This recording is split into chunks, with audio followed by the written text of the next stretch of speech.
Hey, what's going on, everyone? My name's Tanner Akwaitis, and welcome to the very first edition of 5 and 5 Friday, where we take one concept and break it down in 5 slides in less than 5 minutes. Today, we're going to talk about feedback. We're going to ask, what is it? And then we're going to talk through a couple of the additional layers on what exactly feedback is. And by the end of it, we're going to be able to deliver and receive better feedback. So first of all, what is feedback, right? Feedback is simply data. It's information about past behavior that's delivered in the present, which may influence future behavior. The interesting thing here is that feedback is actually the thing that keeps us tied to reality.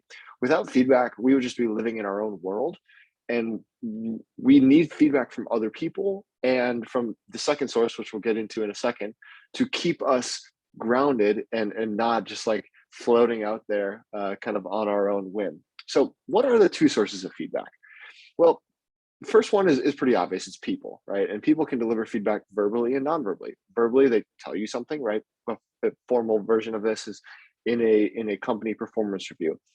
Your manager or somebody gives you, formal verbal feedback on how you've been doing. Non-verbal, it's a little more nuanced, but it's still pretty easy to recognize. For example, if you walk into a room and everyone kind of rolls up their noses or turns up their noses at you, okay, that's feedback that maybe there's something about you that doesn't smell so good today, or maybe your appearance isn't quite what was expected for the room, right? There's some nonverbal signals and feedback that's coming.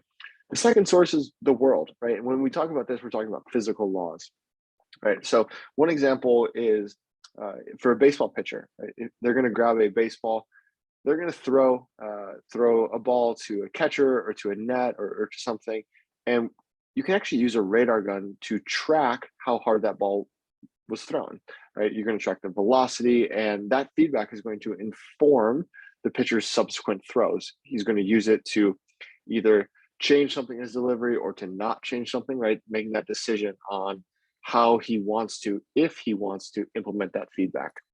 So next, this brings us to the giver and receiver relationship, and specifically the fantasies and facts within that. So we're going to start by looking at what's called the giver's fantasy. And it's this idea that if feedback has all the proper ingredients in its delivery, right? It's clear, it's specific, it's timed right, it's non-judgmental, and it speaks only to behavior, all the good things that you're supposed to do when delivering feedback, that it's just going to be accepted, right? But in reality, the giver's fact is that no matter what it appears to be, no matter how hard you try, feedback information is almost totally about the giver, not about the receiver. If I tell you something, what that information that I'm giving you is actually my perception of what you did. It's not actually the truth about what you did, right? So I'm going to say, hey, when you did that, it made me feel or it made me think. That's my perception. So I'm actually just telling you information about myself, not necessarily about you.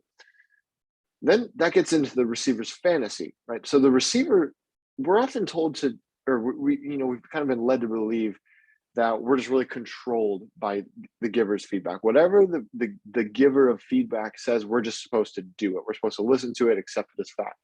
But in reality, we as the receiver, we are totally in control of feedback.